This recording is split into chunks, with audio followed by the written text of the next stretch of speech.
Yəhya müjdəsinin 18-ci fəsli qaranlıqda baş verən hadisələr, amma Allahın tam nəzarətində olduğu bir fəsildir. Bu fəsildə İsa'ya xəyanət edilir, tutulur, mühakimə olunur. Amma heç bir an nəzarətdən itirilmir. Bu fəsil bizə göstərir ki, İsa vəziyyətin qurbanı deyil, özünü könüllü verən bir padşahdır. Bugünkü mövzumuz padşahın qaranlığa da nəzarət etməsidir. Əziz bacı və qardaşlar, bugün Yəhya müjdəsinin 18-ci fəsilinə baxırıq. Bu fəsildə hadisələr çox sürətlə dəyişir. Dua bitir, xəyanət başlayır, həbs baş verir.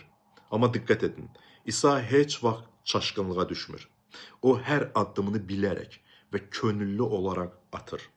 Beləliklə 1-ci ayədən 11-ci ayəyə baxanda görürük ki, İsa şagirdləri ilə bir bağçaya gəlir. Ona xəyanət edən Yahudi da oranı tanıyırdı. Deyilir ki, o bir alay əskər və mühafizəçiləri silahlandırıb özü ilə götürüb ora gəlirlər.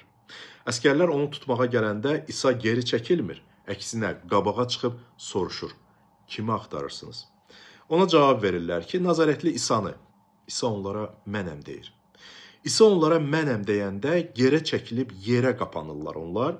İsa'nın dediyi bax bu söz Yəhya İncilində xüsusi teoloji yüklə işlədilir. Yəhya 8:58-də yadınızdadırsa İsa deyirdi ki, İbrahim olmamışdan əvvəl var olan mənəm. Yunan dilində bu söz ego eimi səslənir.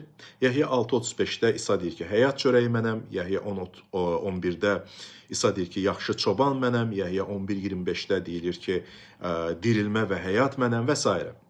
Yəni, Yəhya üçün bu ifadə sadəcə identifikasiya deyildi, amma ilahi kimliyin açıqlaması idi. Yəhya 18:6-da deyilir ki, o onlara ego emi deyəndə onlar geri çəkildilər və yerə yıxıldılar. Və bu çox vacib bir məqamdır. Müqəddəs yazıda insanlar Tanrının izzəti ilə qarşılaşanda adətən yerə yıxılırlar. Məsəl üçün, Yezekil, Daniel, sonra Vəhiy kitabında Yəhya.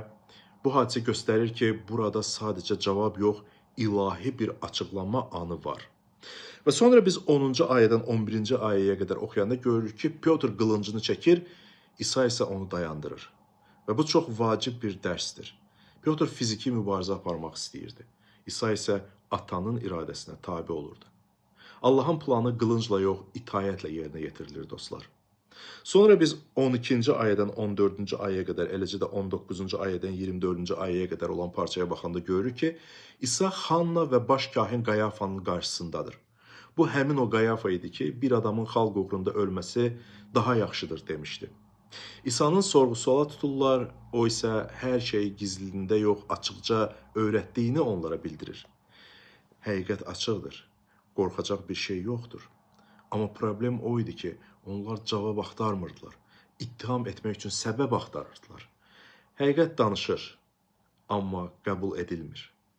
Sonra biz 15-ci ayədən 18-ci ayəyə qədər və 25-dən 27-yə qədər parçaya baxanda görürük ki, bu fəsildə iki paralel səhnə gedir. İçəridə İsa mühakimə olunur, çöldə Pyotrdan soruşurlar ki, sən onunla idin, o da İsa'nı inkar edir. 3 dəfə soruşurlar, 3 dəfə də inkar edir. Və çox ağırlıdır. Amma unutmayaq, İsa bunu əvvəlcədən bilirdi və yenə də Pyotru sevirdi. Zəiflik son deyil. 28-ci ayədən 38-ci ayəyə qədər İsa'nı vali Pilatın yanına aparırlar. Pilat ondan soruşur, sən padşahsan? İsa cavab verir, mənim padşahlığım bu dünyadan deyil. Və bu çox güclü bir bəyanatdır. İsa heç kim üçün siyasi təhlükə deyil, o ruhani padşahdır. Sonra deyir, mən həqiqət barədə şəhadət etmək üçün gəldim. Pilat ona həqiqət nədir deyir və cavabı gözləmədən bayıra çıxır. Sonra 39-cu və 40-cı ayələrdə görürük ki, xalq bir seçim edir. Günahsız İsa, yoxsa günahkar Barraba? Onlar Barrabanı seçir. Bu səhnə İncilin bir özəyidir. Günahkar azad olur. Məsih isə onun yerinə çarmıxa gedir. Bu lütfdür, dostlar. Və yekun olaraq Yəhya müjdəsinin 18-ci fəsli bizə göstərir ki, qaranlıq artır. Amma İsa vəziyyəti nəzarətdə saxlayır. Həqiqət susmur. Məhəbbət geri çəkilmir. İsa bu yolu məcburiyyətdən yox, məhəbbətə görə gedir. Növbəti fəsildə Yəhya müjdəsinin 19-cu fəslində biz çarmıx barədə, əzablar barədə, İsa'nın çarmıxda dediyi tamamlandı sözünə baxacağıq. Ən qaranlıq an ən böyük qələbəyə aparır. Rəbbin lütfü sizə yar olsun dostlar.